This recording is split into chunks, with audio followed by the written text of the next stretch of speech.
Hello students, मेरा नाम doctor Renuka Verma है और मैं अपने चैनल बॉटनी ज्ञान में आपका वेलकम करती हूँ। पिछले लेक्चर्स के अंदर हम बाह्य दलपुंज और उसकी विविधताएं देख चुके हैं। आज के लेक्चर में हम दलपुंज तथा उसकी विविधताएं देखेंगे, यानी कोरोला और क्या होता है, किस तरीके से होते हैं और क्या क्या वेरिएशन जो है इनमें पाई जाती है। तो इस लेक्चर को स्टार्ट करने से पहले अगर आप मेरे चैनल पर नए हैं तो प्लीज़ मेरे चैनल को सब्सक्राइब कर दीजिए और बेल बटन दबाकर नोटिफिकेशन स्टार्ट करना ना भूलें। और अगर आपको लगता है कि मेरे वीडियोज़ हेल्पफुल हैं तो इन्हें लाइक एंड शेयर ज़रूर करें। तो स्टार्ट करते हैं आज का टॉपिक। ये एक बहुत ही इंपॉर्टेंट टर्मिनोलॉजी है जिसमें हम कोरोला यानी कि दलपुंज के बारे में जानेंगे। तो दलपुंज या कोरोला क्या होता है?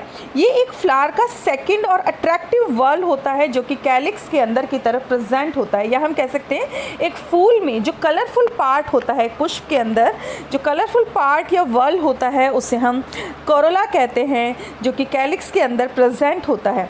और कोरोला के इंडिविजुअल मेंबर्स को हम पेटल कहते हैं। कोरोला को हिंदी में दलपुंज कहते हैं और इसका जो एक एक सदस्य है यानी कि एक एक पत्र जो है वो पेटल यानी कि दल कहलाता है। आज जो है हम कोरोला की वेरिएशंस को देखने वाले हैं। तो सबसे पहले हम देखें पॉलीपेटलस यानी कि पृथक दली। तो देखिए, जब पेटल्स जो हैं वो फ्री होते हैं या एक दूसरे से अलग अलग या सेपरेट होते हैं तो उसे हम पॉलीपेटलस कंडीशन कहते हैं। जैसे कि हम यहाँ पर देख सकते हैं, देखिए ये जो हैं पेटल्स, एक एक पेटल्स जो है बिल्कुल एक दूसरे से अलग है, बिल्कुल भी कहीं से भी चिपका हुआ नहीं है। तो इस तरीके की जो कंडीशन होती है उसे हम पॉलीपेटलस कंडीशन कहते हैं और हिंदी में इसे पृथक दली कहते हैं। इसके बाद है गैमोपेटलस यानी कि संयुक्त दली, यानी कि जब पेटल्स आपस में फ्यूज्ड होते हैं, चिपके हुए होते हैं तो उसे हमें गैमोपेटलस कंडीशन कहते हैं। देखिए यहाँ पर ये पेटल्स जो हैं आपस में फ्यूज़ हैं, तो इस कंडीशन को हम गैमोपेटलस या संयुक्त दली कहते हैं। अब जो है हम दलों का अमाप देखने वाले हैं कि पेटल्स जो हैं किस किस डिफरेंट शेप के हो सकते हैं। तो सबसे पहले है क्रूसीफॉर्म यानी कि क्रॉस रूप। जब चार पेटल्स हों और चारों पेटल्स जो हैं वो क्रॉस की तरह से अरेंज हों और हर एक पेटल जो है वो लिम्ब और क्लो यानी कि फल और नखर में डिफ्रेंशिएट हो तो उसे हम क्रूसीफॉर्म कहते हैं। जैसे कि आप यहाँ पर देख सकते हैं, ये देखिए यहाँ पर जो है क्रॉस बन रहा है तो इसे हम क्रूसीफॉर्म कहते हैं। दूसरा हमने कहा लिम्ब एंड क्लो, तो ये जो है नीचे वाला पार्ट इसको हम लिम्ब कहते हैं और ऊपर वाला जो पार्ट है उसको हम क्लो कहते हैं। तो जब क्रॉस रूप में होता है तो उसे क्रूसीफॉर्म या क्रॉस रूप कहते हैं। नेक्स्ट जो है वो है कैरियोफिलेसियस। जब 5 पेटल्स प्रेजेंट हों, ठीक है, और जो उनके क्लॉड हों और उनमें जो लिम्स हैं वो स्प्रेड कर रहे हों, फैले हुए हों, तो उसे हम कैरियोफिलेसियस कहते हैं। जैसे कि यहाँ पर हम देख सकते हैं, ये देखिए ये जो दिख रहे हैं आपको इस तरीके का स्ट्रक्चर जो दिखाई दे रहा है उनको हम इसे हम क्लॉड कहते हैं, नखर युक्त कहते हैं।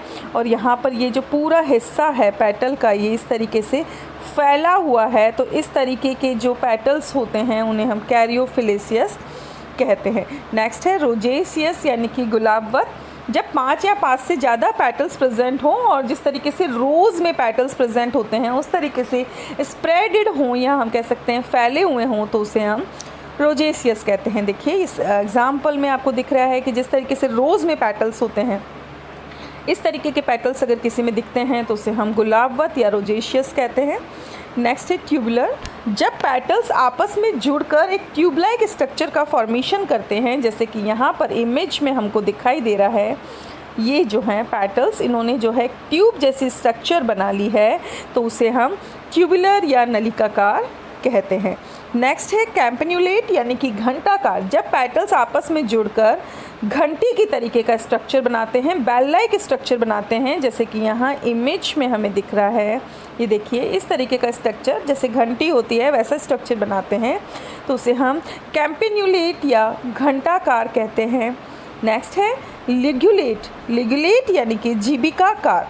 जब पेटल्स आपस में जॉइन होकर एक ट्यूब लाइक स्ट्रक्चर बनाते हैं और उनका जो बेस है वो तो वहाँ से ट्यूब लाइक स्ट्रक्चर होता है, ऊपर से जो लेमिना है वो ब्रॉड होती है। जैसे कि आप यहाँ पर देख रहे हैं, नीचे की तरफ अगर आप देखेंगे तो ये देखिए ट्यूब लाइक स्ट्रक्चर दिख रहा है और ऊपर का जो लेमिना है इसका वो ब्रॉड है, यानी कि चौड़ा है तो इसे हम लिग्यूलेटेड या जीभिकाकार कहते हैं। यहाँ देखिए, यहाँ पर भी जो है इमेज से क्लियर हो रहा है, ये नीचे की तरफ ट्यूब लाइक स्ट्रक्चर है और ऊपर की तरफ ब्रॉड लैमिना इसमें प्रेजेंट है, तो इन्हें हम जीभिकाकार या लिग्यूलेट कहते हैं। नेक्स्ट जो है वो है इनफंडिब्यूलिफॉर्म यानी कि कीपाकार। जब गैमोपेटेलस कोरोला हो, गैमोपेटेलस यानी कि आपस में चिपके हुए जब कोरोला हों और वो कीप के जैसे फनल के शेप में अरेंज्ड हों या वैसा शेप बनाते हैं, तो उसे हम इनफंडिब्यूलिफॉर्म कहते हैं। देखिए यहाँ पर हमें दिख रहा है फनल शेप का कोरोला यहाँ पर प्रेजेंट है, तो इसे हम इनफंडिब्यूलिफॉर्म या कीपाकार कहते हैं। नेक्स्ट है हाइपोक्रिटेरिफॉर्म यानी कि दिवटाकार।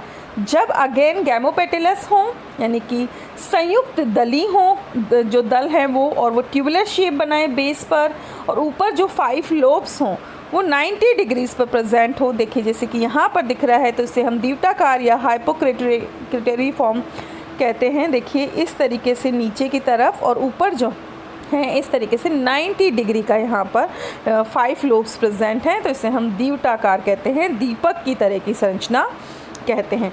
नेक्स्ट है अर्स्यूलेट यानी कि कलशाकार। जब पेटल्स जो हैं वो इस तरीके से अरेंज हों कि उनका मिडिल पोर्शन जो है वो तो फूला हुआ हो और अपर और लोअर पोर्शन जो है वो नैरो हो, जैसे कलश होता है उस तरीके की संरचना अगर यहाँ पर दिखाई देती है तो उसे हम अर्स्यूलेट या कलशाकार कहते हैं। देखिए यहाँ पर अपर और बेस जो है वो तो नैरो है और बीच का जो पार्ट है वो फूला हुआ है, तो कलश जैसी संरचना यहाँ पर बन रही है।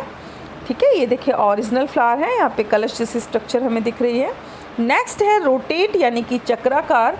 अगेन जब संयुक्त दल हों, गैमोपेटेलस कोरोला हो और एक नैरो कोरोला ट्यूब हो और उनके पेटल्स के जो लिम्ब हैं वो यहाँ पर राइट एंगल्स पर प्रेजेंट हो। देखिए जैसे यहाँ पर दिख रहा है कि नीचे की तरफ कोरोला क्या बना रहा है, ट्यूब लाइक स्ट्रक्चर बना रहा है, और ऊपर की तरफ जो इसके लिम्स हैं वो राइट एंगल पर प्रेजेंट होकर एक साइकिल या चक्र बना रहे हैं, रोटेशन यहाँ पर शो हो रहा है।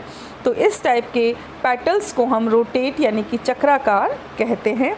नेक्स्ट है पेपिलोनेशियस। पेपिलियोनेशियस यानी कि चक्राकार, सॉरी ये तितली आकार है, यहाँ पर आप इसको करेक्ट कर लीजिएगा, ये जो है वो है तितली आकार। ठीक है, तितली के आकार के जब पेटल्स प्रेजेंट होते हैं तो उन्हें हम पेपिलियोनेशियस कहते हैं। जब 5 पेटल्स हों और वो बटरफ्लाई जैसे शेप के अंदर अरेंज हों, उसमें क्या होता है, उसमें एक पोस्टीरियर लार्जेस्ट वैक्सीक्यूलम होता है, वैक्सीलम होता है, 2 लेटरल विंग्स होते हैं जिन्हें हम दल पंख कहते हैं, 2 इनर मोस्ट स्मॉल पेटल्स होते हैं जो कि कील लाइक स्ट्रक्चर बनाते हैं। तो हिंदी में जो लार्जेस्ट वैक्सीलम है उसे हम ध्वज कहते हैं, जो विंग हैं उन्हें हम दल पंख कहते हैं, और कील लाइक स्ट्रक्चर को हम नोतल कहते हैं। यहाँ पर हम देख सकते हैं, देखिए ये स्ट्रक्चर जो है क्लियर कर रहा है, ये बटरफ्लाई लाइक स्ट्रक्चर है। यहाँ पर ये जो है ये वैक्सीलम है यानी कि जो लार्जेस्ट जो पेटल है वो है, ये 2 जो हैं इन्हें हम लैटरल विंग्स कहते हैं, और 2 स्मॉल पेटल्स आपस में जुड़ करके कील लाइक स्ट्रक्चर बना लेते हैं। तो इस तरीके का स्ट्रक्चर जब देखने को मिलता है तो इसे हम पेपिलियोनेशियस या फिर तितली आकार के दल कहते हैं। नेक्स्ट है बाइलेबिएट यानी कि द्विओष्ठी। अगेन जब संयुक्त दल हो यानी कि गैमोपेटेलस कंडीशन हो तो कोरोला जो हैं वो 2 पार्ट्स के अंदर डिवाइड हो जाते हैं। 5 अगर हम पेटल्स की बात करते हैं तो 2 पेटल्स जो हैं वो पोस्टीरियर लिप बनाते हैं, पीछे की तरफ के ओष्ठ बनाते हैं, और जो 3 एंटीरियर हैं वो आगे की तरफ के लिप का फॉर्मेशन करते हैं। जैसे कि हम यहाँ पर देख लेते हैं, बाइलेबिएट कंडीशन में ये पीछे की तरफ 2 पोस्टीरियर जो है मिलकर के इन्होंने दो पेटल्स ने मिलकर के पोस्टीरियर लिप बना लिया है, और आगे की तरफ 3 पेटल्स ने मिलकर के एंटीरियर लिप का फॉर्मेशन कर लिया है। Next is पर्सोनेट। ये भी बाइलेबिएट कोरोलाई होते हैं, लेकिन यहाँ पर जो माउथ होता है वो क्लोज होता है, बंद होता है, क्योंकि जो दोनों लिप्स हैं वो बहुत ही पास प्रेजेंट होते हैं। यहाँ पर हम देख रहे हैं स्ट्रक्चर के अंदर, देखिए दोनों लिप्स इतना पास प्रेजेंट होते हैं कि जो मुंह होता है वो कैसा होता है, बंद हो जाता है। फ्लावर का जो माउथ है वो क्लोज हो जाता है।